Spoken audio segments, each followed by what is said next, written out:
Hello, team. Welcome to another ATP Geopolitics video with myself, Jonathan Ennis Pierce. Ukraine War, I guess, Kursk special, talking about what's going on in Kursk. It's sod's law that I go on holiday and one of the most massive pieces of news that's happened on the front lines for an awful long time takes place. So the situation is this. I'm on holiday and I'm in an air-conditioned room with all my family. Everyone's had too much sun.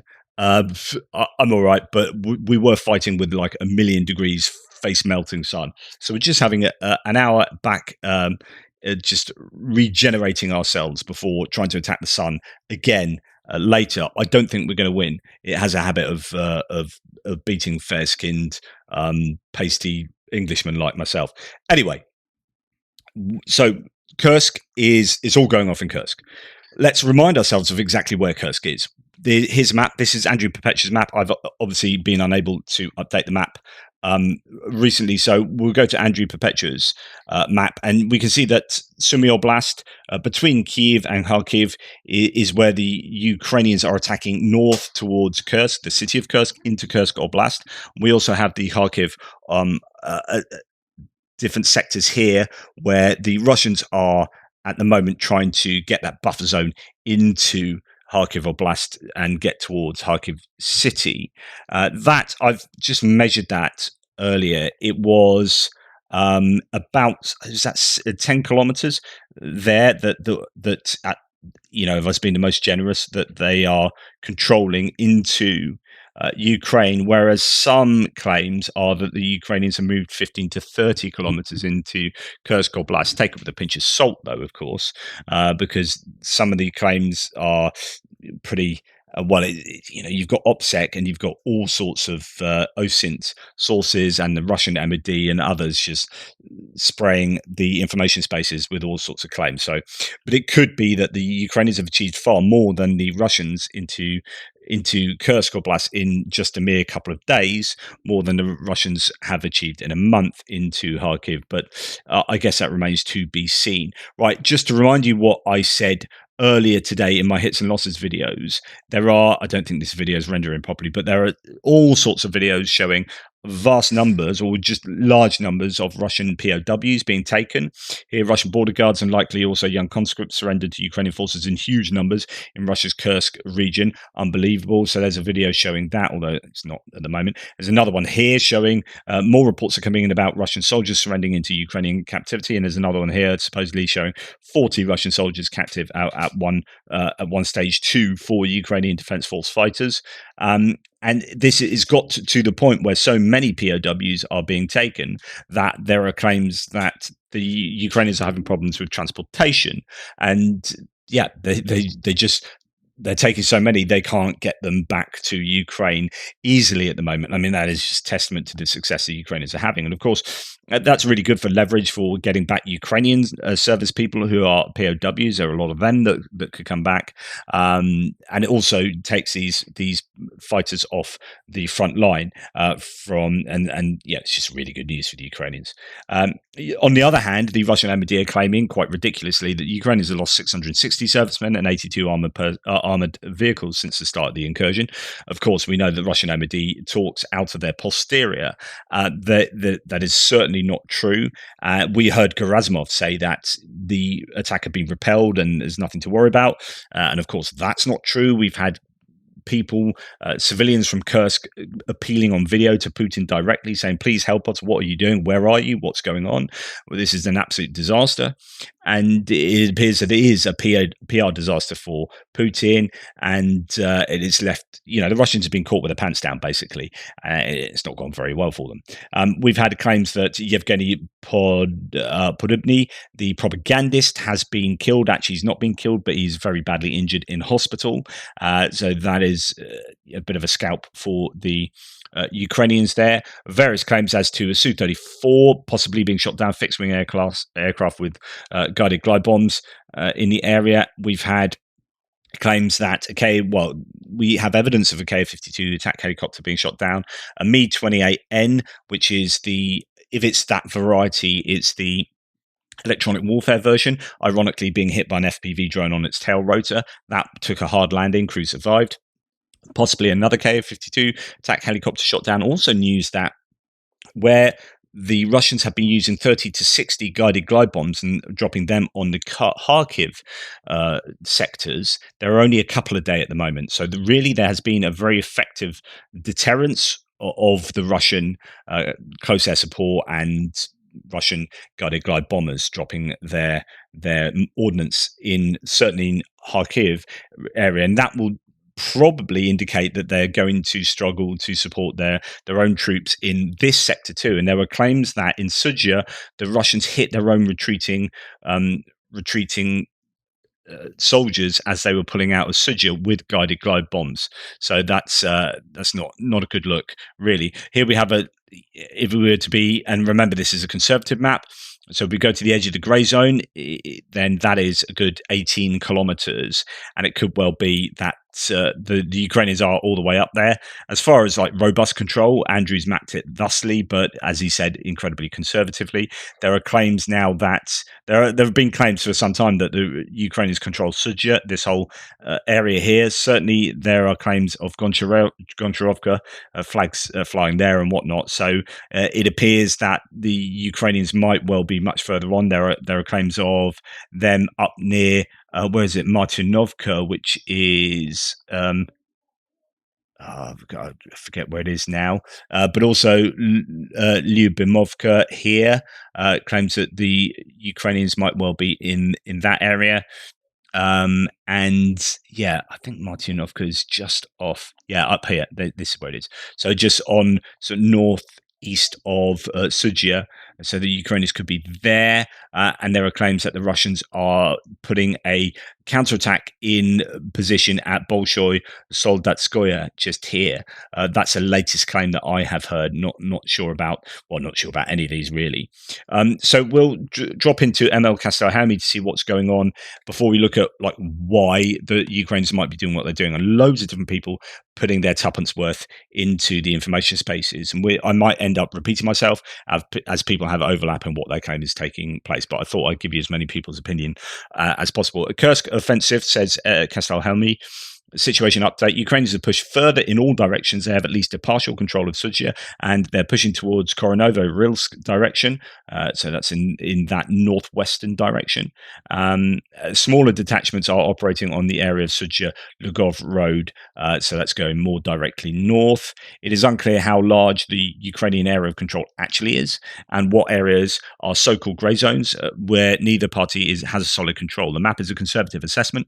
Ukrainians may control additional villages. OPSEC is still very tight. Some Ukrainian units were able to exploit the disorganized state of the Russian defenses and pushed further north towards Lugov. Most likely, the Russians still don't have the situation under full control, and we may well see more areas fall to the Ukrainians. Russians have been nervous about additional incursions, for example, from Lviv to Rilsk. If Ukraine wants to exploit the situation further, and if it is ready to commit more forces, we should be seeing more attacks from new directions happening in the very near future. Now, on that point, there are various claims as to how many brigades are operating, how many troops. Some people have said up to 25,000 troops. I mean, that's absolutely ridiculous, but it will be interesting to know how many the Ukrainians have committed to here. It's all getting kept fairly quiet, and they're obviously using some of the best kit. Marders and Bradleys have already been lost, strikers as well. Ukraine is operating with its strategic reserves, while the situation in the east is still very difficult. So this is one of the issues that some analysts have, is that why are you doing this when you are struggling so much in the east and things are going very bad in Toretsk and New York, etc., etc. Now, others are claiming that those fighters are cheering on the success of the Ukrainians here, and it may well draw some troops away from those other frontline areas. And there's no evidence, I don't think, that has yet happened, but it could be an outcome and could be an objective as well. My personal opinion, says Castelhelmi, is that I'm still worried about the Kursk direction, so there are still negative scenarios that may unfold because of this. The Kursk operation attrits precious reserves, so now we're getting into a bit of analysis, and doesn't solve the current problems elsewhere. Ukraine has not captured very significant residential centres yet, and the Russians have been able to halt Ukraine in front of Koronovo, so that's that's here, apparently. Ukraine can't continue too far north without widening the flanks. A narrow salient isn't ideal. So, in other words, if they say just go up to this area, then it's a long, thin salient. That means it's easy to cut off. If you want to widen it, then you need the resources, the supply for a much wider sector, which is safer, but it requires an awful lot more troops, and they don't have those troops. Otherwise, they'll be fighting on the front lines in the east, or you'd argue they should be. Ukraine. So sorry. Time is also running against Ukrainians. Russians won't be disorganized forever. If reserves are spent in an operation where the outcome is, for example, taking only a couple of dozen villages and towns in a border area, it cannot be considered particularly successful in the big picture, just like Russian operation in northern Kharkiv direction. However, as I said, there are still multiple scenarios possible, also more positive ones. If Ukraine could go further towards Kursk, at least in the information space, Russians are suffering an embarrassing defeat, and the media is again focused on Ukrainian successes. Okay, so now let's have a look at just a few little fun points here, like this one. War Mapper, who's one of the mappers I used to use an awful lot, actually says, second last post in the thread, despite how deep it went, it looks for now to have just been a raid. And then a couple of days later, he says, or not. In other words, yeah, fair enough, it wasn't just a raid. There is this argument that it started out as a raid and then they accidentally found too much success, and then they piled in some extra forces, but you'd have to have those forces ready. They do appear to have done some pretty decent groundwork shaping the area with attacks on infrastructure and defenses, I think, leading up to this attack. So it does look to have been somewhat more properly planned and not just opportunistic. A state of emergency has been introduced in Kursk region, reported by the vice governor of the region, Alexei Smirnov. He spoke about a difficult operational situation in the border area. So this is an acceptance that things are going pretty troublingly for the Russians. The publication agency estimated the total area of the territory in Kursk region from where the reports about the appearance of the Ukrainian military came reached 350 square kilometers. So this could be significant. We've had Putin meeting with Kremlin cronies, despite abruptly organizing a meeting of Russia's Security Council to address Ukraine's allegedly expanding area of control within Russia's Kursk region, says Kiev Post. Putin attempts to convey an image of control by dismissing it all as mere, quote, large-scale provocation. So, of course, he's fully downplaying what is going on. Now, Anton Gerashchenko says Russia has accused the United Kingdom of the offensive in Russia's Kursk region, according to Russian media. I mean, they have this inflated sense of how dangerous the UK is, I think. I don't want to downplay the UK, but I don't think we are quite where I think they still exist, some of these Russians in Cold War times. And UK is a very different place, and our armed forces, and we do have very good intelligence services, but anyway, I don't think we're responsible for the Kursk incursion. It took them 2 whole days, says Gerashchenko. They used to be quicker. Russian MP Shkagoshev, a member of the State Duma Security Committee, said, quote, Britain participated in all such attacks. English was heard. In addition, of course, there are also claims that French and Polish, as you always expect, the French and Polish get blamed for an awful lot too, in terms of mercenaries. And of course, that is nonsense as well, I would have thought. In addition, he complained about hawks in many countries who, quote, do not want peace and are actively trying to ignite the fire of confrontation. He also once again threatened a political and military strategic response.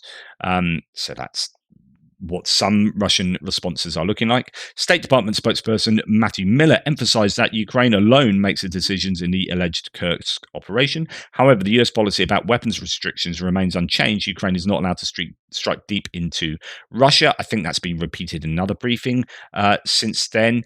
The question is, what does deep mean in this context? How well closely defined is that? Recent operations into Russia's Kursk region may strengthen Ukraine's position in future talks, says Ukrainian presidential advisor Podolyak. So Podolyak is the only, as far as I know, the only Ukrainian official or Ukrainian voice who has said something about this attack. And what he said is potentially quite reasonable, quite plausible.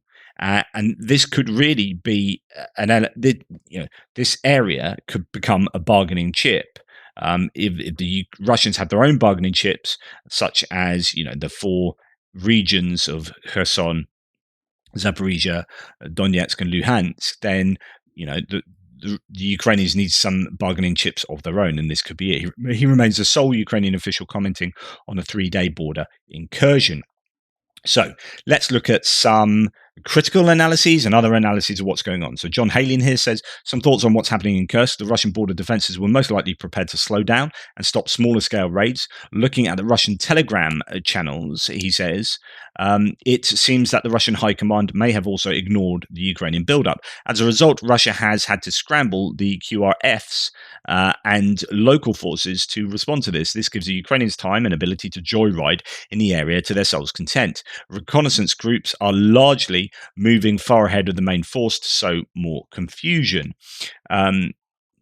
However, this means that we must be wary about our assessments of the extent of Ukrainian control in the Kursk region. Entering a village and driving through it does not consolidation make. And if it can't be held once the Russian reaction forces get to the AO, the question is, are you really controlling it? The situation is going to look great on the map and in the media, but I'm still not sure what the goal is here.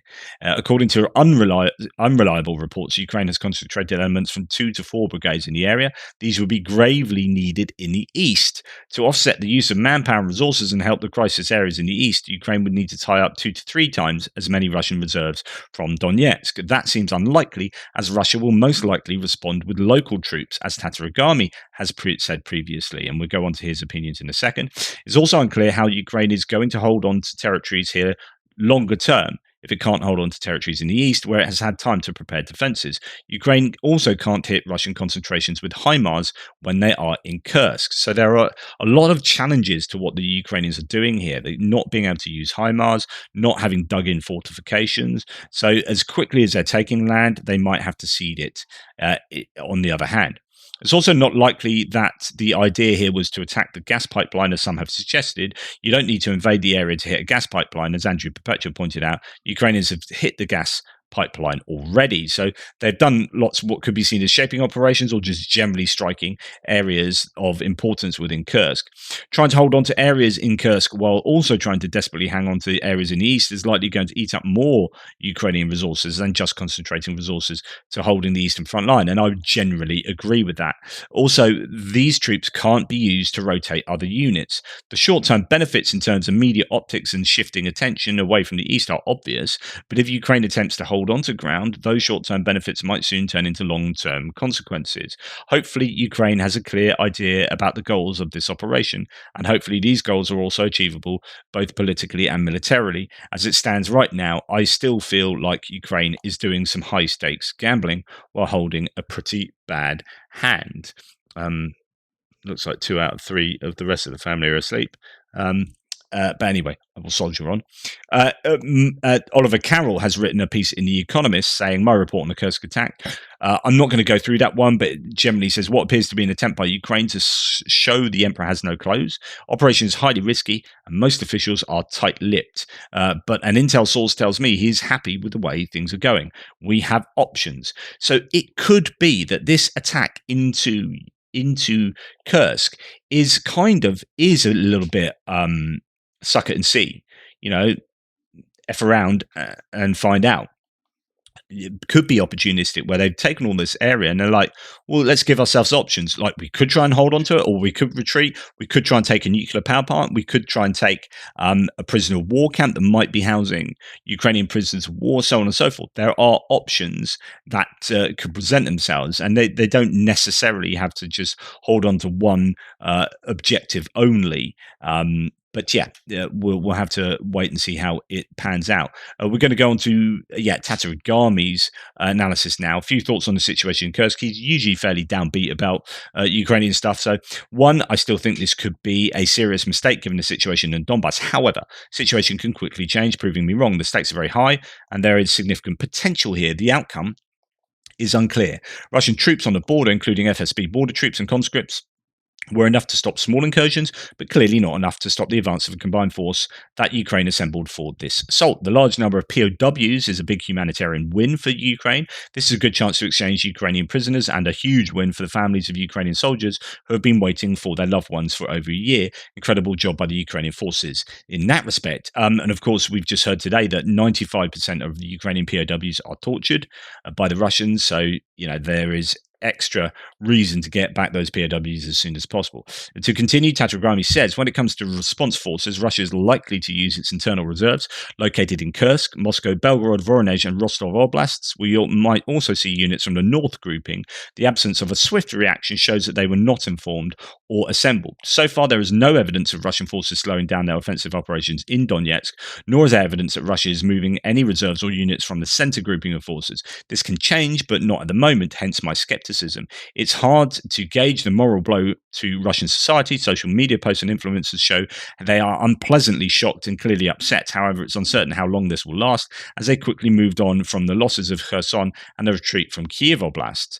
Russia failed to identify this assault, showing a significant improvement in Ukrainian counterintelligence measures, despite advanced ISR, that's intelligence, surveillance, reconnaissance capabilities. Russian forces failed to interpret the concentration of Ukrainian forces as an offensive maneuver. I currently have serious reservations about the logistical capabilities needed to sustain deep advancements into Russian territory, as well as the ability to continuously support these forces with AD and EW, so air defense and electronic warfare. However, I will refrain from drawing conclusions at the moment. Maintaining such intensity of assault and advancement would require continuous infusion of resources. So this will be expensive for the Ukrainians, both in terms of attrition, but in terms of just general resources, where Ukraine has constraints. As a result, we might see an eventual slowdown, potentially leading to a pullback or an effort to seize and fortify current positions.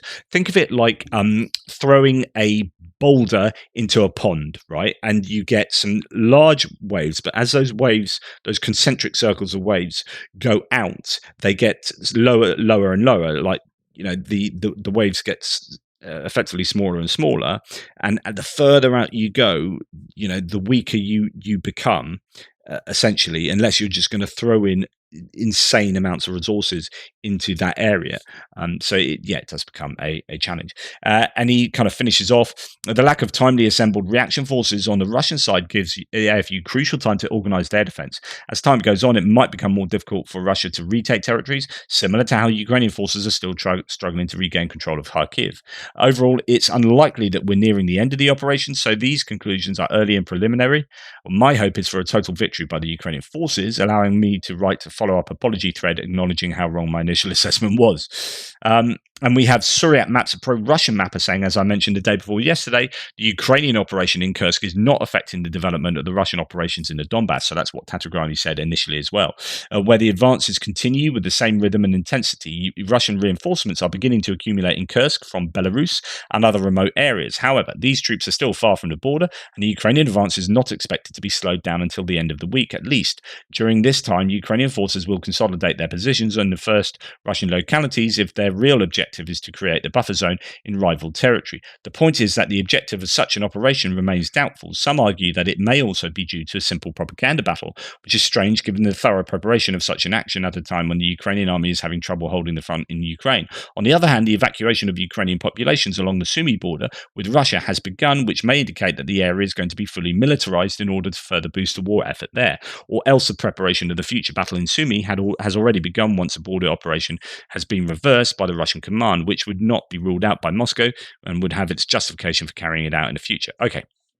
One idea that I was thinking about is that if you're going to fight Russia and they're going to bomb the crap out of you, then fight them in Russia. So they're going to end up bombing their own towns.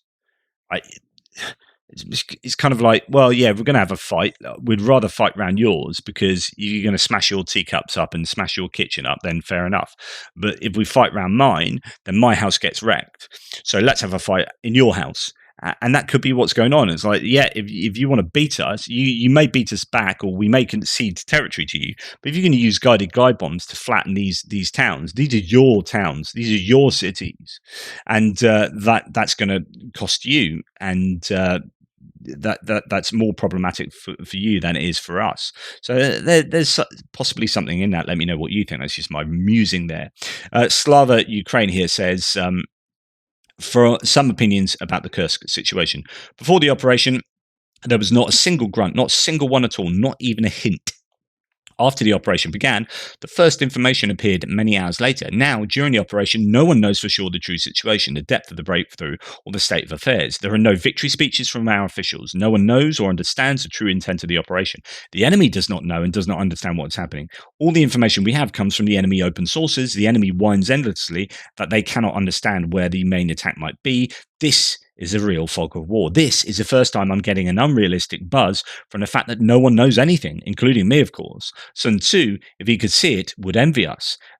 Thanks to those involved in this, it's brilliant. It's a Pandora's box. That's a very positive look at it. But actually, there's something in that, which is that so often there have been things telegraphed on social media and in mainstream media saying, well, this is what we're going to do, and then they do it, and you're like, oh, look, they were really prepared for that. This, nothing's been said, and still nothing's being said, and no one knows what the objective is. And that kind of suits Ukraine. It gives them options. They're not being held to claims they've already made. So, yeah, it's an interesting opinion there. Right, this is a long one for Mick Ryan, the retired Australian general. Now that we've had a couple of days to observe the new Ukrainian cross-border attack into Kursk, I wanted to offer a quick assessment of what we know, as well as Ukraine's potential objectives and the challenges it faces. Surprises an important continuity in human competition and warfare. The aim is to shock an adversary and overwhelm them when they are at their weakest and when they least expect it. That shock, accompanying breakdown in enemy cohesion and ability to effectively respond, can be used to seize ground and destroy enemy formations.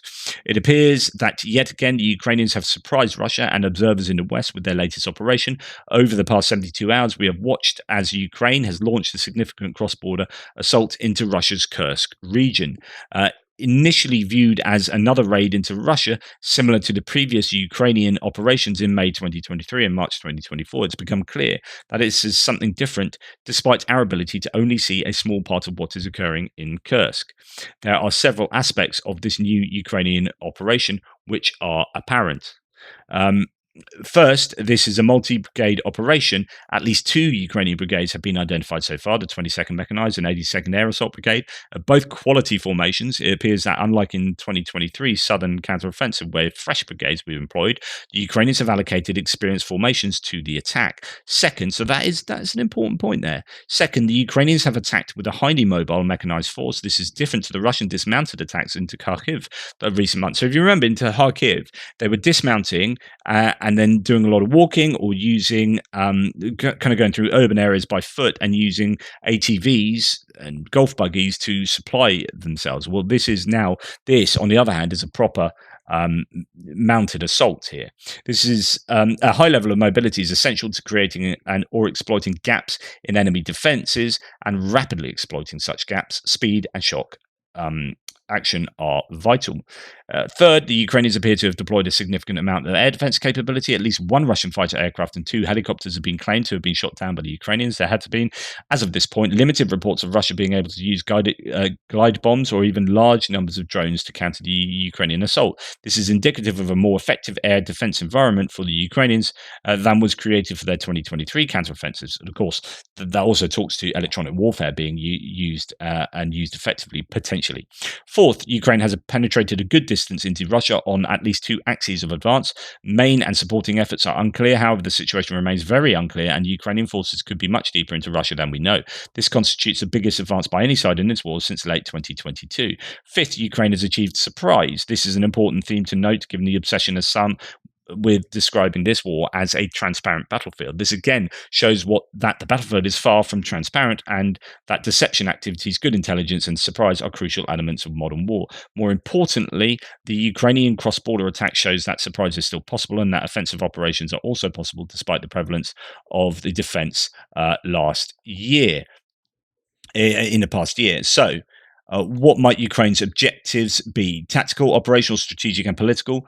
for their Kursk operation. At the most basic tactical level, this operation will be about seizing ground and destroying Russian ground and aerial forces. That is a central role of ground forces in war, but its operational and strategic purpose of conducting operations to seize ground and destroy the enemy, that is interesting.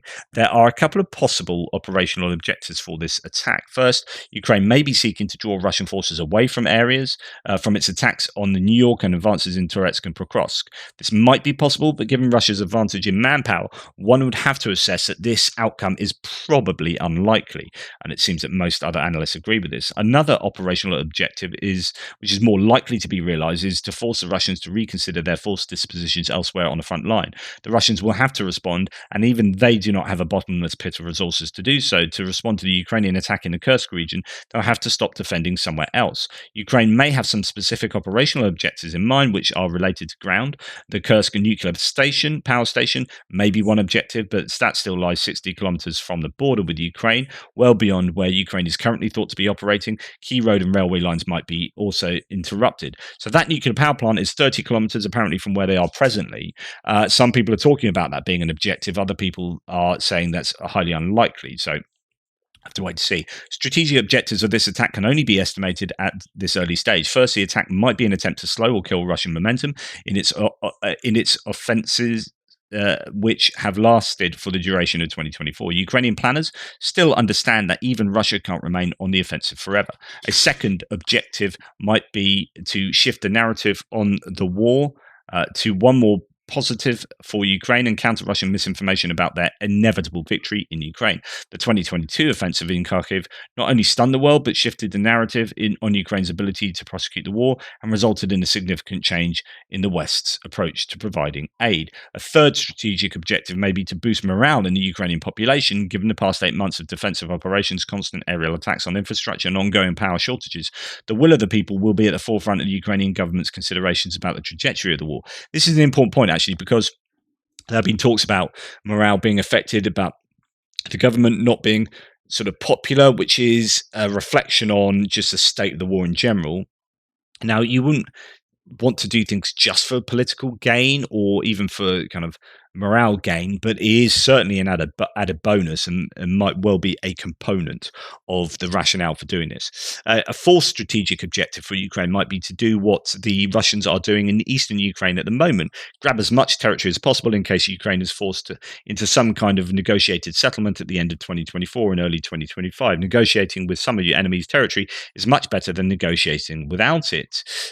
Ukraine faces a daunting array of issues as it moves forward with this operation. These include tactical, operational, strategic, and political challenges. I explore these in detail in an article he has written. Time will tell whether using these Ukrainian brigades to attack into Russia, rather than defending eastern Ukraine, has been the most strategically effective use of their forces. I mean, this is one of the big, but this is over to me, not Mick Ryan. One of the big criticisms I had of the Kharkiv offensive and why it's failed is because it didn't draw troops away, and in fact, they ended up having to draw some of their own troops away from the eastern front line to help bolster the failed attacks into Kharkiv Oblast. So you don't want Ukraine to make this mistake themselves. At a time when Ukrainian defenders in the east are being pushed back on several axes, the use of highly capable Ukrainian combat forces in Kursk is either a brilliant countermove to shift the momentum in the war or a strategic error which compounds the challenges of Ukraine's eastern defensive operations. There is no way yet to make this assessment. However, as with all war, there is an abundance of uncertainty at the early stage of a Ukrainian offensive. Not only are we unsure about just how far the Ukrainians have penetrated, but we're also unsure of the strategic and political objectives of this operation. There's much more to learn in the coming days. Useful stuff there. Now, it's interesting, Mark Krutov points out that these satellite images of the artillery storage base near Kursk hit by Ukraine on the night of 31st of July, so that's now nine days ago, 6 days before the start of the Kursk offensive, revealed damage to at least 2 buildings within the base and premises. So it's just interesting that there are here, aftermath of the Ukrainian strike on ammunition depot near Russian Kalino air base in Kursk on July the 31st. Just part of their shaping operations, quite possibly, where they are taking out ammunition depots and key military infrastructure in Kursk, in the area that they're going to be attacking. So then you attack there, and the Russians go, right, we need all this ammunition, we need this artillery, and it's all been blown up. Okay, oh dear. So really, really good stuff from the Ukrainians potentially before the attack. Proper. War Translated says additional Russian evidence of serious electronic warfare preparation by the Ukrainian forces before the incursion into Kursk, which completely suppressed communications with the Russian troops, or within the Russian troops. So this is a Russian quote, a source being quoted. The enemy prepared extremely carefully for the invasion. They discovered the main frequencies of our border radio communications network, drone control frequencies, and prepared powerful jammers that crushed our communications and seriously cut down the work of the Lancet-type drones. Unfortunately, the Russian command behaved sluggishly in this direction, regarding it as a secondary and supplying it on a residual basis. All resources were directed to the fighting factions on the other side of the border, and this led to a sharp contrast in the saturation of weapons, equipment, communication systems, electronic warfare, and border cover zone, and the warring factions, which the enemy took advantage of. So again, part these shaping operations. George Barros says it's important, so he's from the Institute for the Study of War, it's important that Ukraine contest the initiative and impose dilemmas on the Russian command. So this is something I said yesterday, that it's all about taking the initiative away from the Russians. The Russians have been controlling the entire front line, like the entire front line. Kharkiv down through Kupiansk, Svatova to Crimea, Serebryantski Forest, Seversk, Bakhmut and Chasiv Yar, down to Toretsk, New York, Pokrovsk direction.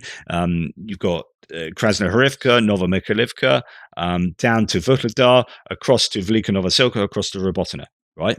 All of that area, they are attacking, they're attacking, they're attacking, they're attacking. They're forcing Ukraine to make decisions and saying, well, Ukraine is saying, right, we haven't got enough troops. Interesting, they're using some troops here, but this is why they're using the troops here, arguably, is that they've been the ones forced to do X, Y, and Z. Whenever Russia say jump, Ukraine have to say how high. Now, Ukraine get to do something here that forces Russia to then have to make decisions, and those decisions are dilemmas. They don't just have troops sitting around. We know that because they're using poorly trained conscripts and convicts and people from abroad doing crypto and klepto mobilization to get as many people as they can to fight, because they've been absolutely decimated and they're running low on personnel. And Ukraine, therefore, attacking in this way is forcing Russia to have to respond by generating forces from somewhere, somehow. And that is a dilemma. There's no good answer here for them. Either we take them from here, but then that's an issue, or we take them from there, and then that's an issue, or we take them from there, and that's an issue. That's a dilemma. You don't want to provide or you don't want to present the opposition with a problem, because problems have solutions. Dilemmas don't have solutions; they just have the least worst option. So sitting back and responding to Russian attacks forever is not a winning strategy, and that's a really good point. And some people, I get this. Ukraine is just defending. That's bad. Ukraine attacking. That's bad. And it's like you can't win. I mean, in a metaphoric sense, rather than a kind of military sense, you just can't win, can you? They've done this really good attack. Yeah, well, you shouldn't have done that. You should have been just using those people to defend. So you just want us to defend forever. Yeah, okay. But then when we're defending forever, you keep saying you need to be attacking somewhere. So, which is it? Which is it? As this source Vitaly says, Ukraine attacking bad, Ukraine defending bad. Ukraine is limited in available resources and can't do symmetrical responses, and can't wait for Russia to make the first move, as it will always result in Vovchansk. So, maybe this is a good option, or it could be just too early to tell, and maybe it will end up being disastrous. But I think the worst case scenario, they just move the troops they've moved in there back behind the border again, and give up that land. What do you do? But the embarrassment and the resources that Russia will have to pull from somewhere is I think this. I'm erring on the side of this being quite a clever attack. Colby Badwa says Ukrainian forces have reportedly taken the city centre of Sudzha, progressing much further than was illustrated by the map. Why does Suzhou matter? Well, it's 3 kilometers from the railway station line that runs laterally along the border. It's the most direct route from Bryansk to Belgorod. Ukraine blew up a railway bridge back in 2022, but Russia repaired it. As far as I can tell, the Russians still actively use this rail line. I was thinking as well, one thing they might end up doing is taking out railway infrastructure more fundamentally. So if they can find some places to properly destroy, then that might be one of the objectives they could have here. Right. Okay. Now I forget where I was. So here we are. So moving on to the next source. War Vehicle Tracker has a video here. According to Russian Telegram, parts of Wagner PMC are coming back from their deployment in Africa to assist the Russian forces in Ukraine. In my opinion, it will be interesting what vehicles, AFVs, artillery and air defense they will get, and what they kept since Prigozhin was around. So where do you take these troops from? Well, taking them from Africa, and then that weakens them in Africa. Okay, that might not have such an effect on Ukraine, but again, it's like there is this dilemma: where should we be the weakest? Where are we okay with being the weakest? Well, our international affairs are probably the most sensible thing. So they're going to pull people back, and then of course that will mean that they will not be fulfilling the security agreements they sign with those countries. Those countries get pissed off with Russia, and actually, this could end up being politically very problematic for the Russians. Um, then beware. There's lots of what's supposedly a clearly fake video of, like, if this is one of those situations where you wouldn't cover the face. Like, if you want to prove that you've got a Ukrainian saying something and he's saying something that's very useful for the Russians, you would show it to the world, so everyone knows that's John Smith, the Ukrainian bloke from Lviv. Obviously not John Smith, Yevgeny Dimitrov. Yeah. Russians are pushing a fake video of an allegedly captured Ukrainian soldier in the Kursk region. He states that their task was supposedly to make a couple of videos for the command. They had no other objectives in the area. Like, really, yeah, I could play that to you, but you get the idea. Okay, Russians are not only lamenting Ukraine's ongoing advances into Russia's Kursk region, but they're confused as to why Ukraine always attempts to evacuate its civilians while Russia doesn't. And there are these complaints that the Russian civilians have just been left to themselves, or the really poor efforts at evacuating, while the Ukrainians always successfully, or at least try and evacuate their civilians. The problem the Ukrainians have is many people refuse to leave until, like, their houses are completely blown up. And then it's too late. But the idea here is that the people in Kursk have been left, to fend for themselves. Russians are realizing that Putin sees them as less than one of his Versace crocodile skin toilet seats. So yeah, there you go. You can read the opinions here. Despite the fact that I consider the situation in the Kursk region to be exaggerated from a military point of view, there is one very unpleasant moment in it which characterizes the Russian government very poorly. Here is today's news from the Ukrainian side, blah, blah, blah. Russia is not advancing anywhere yet. Ukraine is advancing, but the Ukrainian authorities are already preoccupied with the evacuation of frontline villages, and so on and so forth. So, why can't the Russians get themselves together and work out how to evacuate? Okay. War Monitor says more information on Sujia. Russian forces have counterattacked in the morning to only be encircled later on in that day. 2 hours ago, Ukrainian units were noted in the suburbs of Sujia with tanks firing directly in the center of the town. So that was from yesterday morning, my time. So that is now out of date. But the idea is that they tried to counter the Russians in Sujia, and it appears not to have gone too well. Caution profanity. I'm not going to play you this, but where is our proud army? A resident of Sujia talks about how the evacuation from the city is going. According to him, Kadyrov's TikTok troops were the first to escape, and there were no air defense systems in the city at all. Meanwhile, the head of the Russian General Staff claims that, quote, the advancement of the armed forces deep into the territory of Russian Federation has been stopped. So you got Russians themselves complaining about the disinformation of the Russian armed forces and how ill prepared they were, and the TikTok Kadyrov troops were no use and sort of ran away. No Reports has a really good thread on exactly what has taken place. This is his day 3 thread. It's probably going into day 4 for him now. Overnight explosions in Kurchatov in Kursk region, so it could be that the Ukrainians have still been using drones across the border. Z blogger Romanov has complained about the current situation. Koronova is still under Russian control, but the population is evacuated. According to him, Suja is still under Ukrainian control, despite Russian attacks which failed. There is bad communication, likely due to jamming. Therefore, Russian positions are difficult to determine. Ukraine brought up reserves and introduced them into the region overnight instead of what the Russian MOD claims. Ukraine isn't bogged down and is still actively maneuvering. So that's that's from Romanov. Overnight, Russia has pulled up more aviation to Kursk region. The sound of K-52 and Mi-24 helicopters were heard. Hopefully, Ukrainian have Stingers ready. A Russian MOD released footage of a Lancet kamikaze drone striking Ukrainian equipment, such as Strikers, M113s, Bradleys. But of course, there are losses. Like I said before, the losses the Ukrainians will be sustaining are mainly going to be coming from the offensive operations. According to Russian sources, Wagner forces stationed in Belarus, as well as units from the Ada group of the Akhmat Special Forces, were pulled up to the Kursk region. Multiple Russian sources now report heavy fighting ongoing on the approaches of Koronovo, so that's towards that northwest,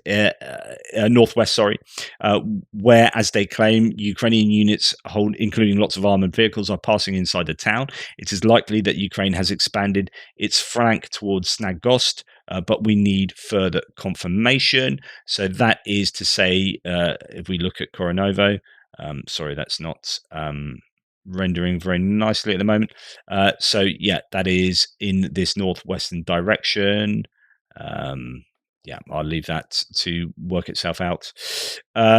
And yeah, so actually, Null Reports has a more extensive area of control for the Russians there, very much so. Fighting going on in a number of places. I mean, you can read that and check it out. According to Russian sources, based on local reports, AFU president is control over Kazakhia Lochnia. Actually, I do remember seeing that. Let's see if we can see that back on the map. I'll have to just refresh that map. So let's have a look where we're talking about here. So Koronovo is all the way up here. So apparently fighting in that location. So Andrew Perpetua's map obviously might well be updated. I don't know when this was last updated. Where else was that? Yes, here we go. So Kazacha Lotnia, so that's there. So they have control over that now. That area. Where's it gone? It's quite difficult to tell with these because well, it's just quite difficult to read. Anyway, that kind of area. So lots of places getting mentioned. We'll go back to see what No Reports has to say.